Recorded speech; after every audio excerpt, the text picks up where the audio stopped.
Palakkad municipality ചെയ്തത് എല്ലാ മുനിസിപ്പാലിറ്റികളും ചെയ്ത കാര്യമെന്ന് കെ സുരേന്ദ്രൻ. ചില ആളുകളെ പ്രീണിപ്പിക്കാനുള്ള രാഷ്ട്രീയ വിവാദമാണിത്. പാലക്കാട്ടെ ഡിവൈഎഫ്ഐയും യൂത്ത് കോൺഗ്രസും ഇന്നലെ രാഷ്ട്രീയത്തിൽ വന്നവരാണ്. ജനാധിപത്യത്തിൽ പ്രതിഷേധങ്ങൾ ഉണ്ടാകുന്നത് സ്വാഭാവികം. വെള്ളാപ്പള്ളിയെക്കുറിച്ച് മുഖ്യമന്ത്രി നേരത്തെ പറഞ്ഞത് അദ്ദേഹം വളരെ മോശക്കാരനാണെന്നാണ്. രാജ്യത്തെ ഏറ്റവും വലിയ അഴിമതിക്കാരന് മൂന്നാം തവണ ഭരണം ലഭിക്കില്ലെന്നും വഖഫ് പ്രക്ഷോഭത്തിന്റെ ഭാഗമായി ഹമാസ് നേതാക്കളുടെ ചിത്രം ഉപയോഗിച്ച് കേസെടുക്കണമെന്ന് താൻ പറഞ്ഞിട്ടും യാതൊരു നടപടിയും ഉണ്ടായിട്ടില്ലെന്നും കെ സുരേന്ദ്രൻ പറഞ്ഞു. CPM ഓരോ സമയത്തും ഓരോ നിലപാടാണ് എടുക്കുന്നത്. ഞങ്ങൾ എല്ലാ കാലത്തും ഒരേ നിലപാടാണ് എടുക്കുന്നത്. മുഖ്യമന്ത്രി പിണറായി വിജയൻ നേരത്തെ ശ്രീ വെള്ളാപ്പള്ളി നടേശനെ കുറിച്ച് പറഞ്ഞത് അദ്ദേഹം വളരെ മോശക്കാരനാണെന്നാണ്.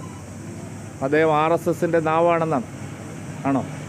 ഞങ്ങൾ ഒരു കാലത്തും സമുദായ നേതാക്കളെ അത്തരത്തിൽ ആക്ഷേപിച്ചിട്ടില്ല.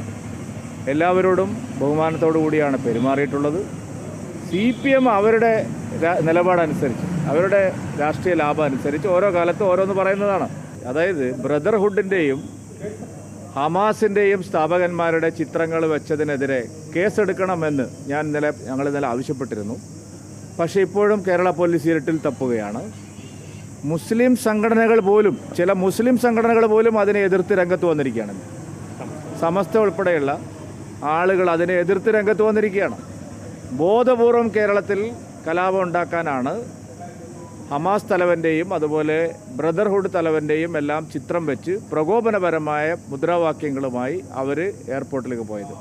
അത്തരം ആളുകളെ സംരക്ഷിക്കുന്ന സമീപനമാണ് CPMഉം സർക്കാരും എടുക്കുന്നത്. പ്രതിപക്ഷവും അതിന് കൂട്ടുനിൽക്കുകയാണ്. അതുകൊണ്ട് അടിയന്തരമായിട്ട് ഇക്കാര്യത്തിൽ കർശന നടപടിയെടുക്കണം.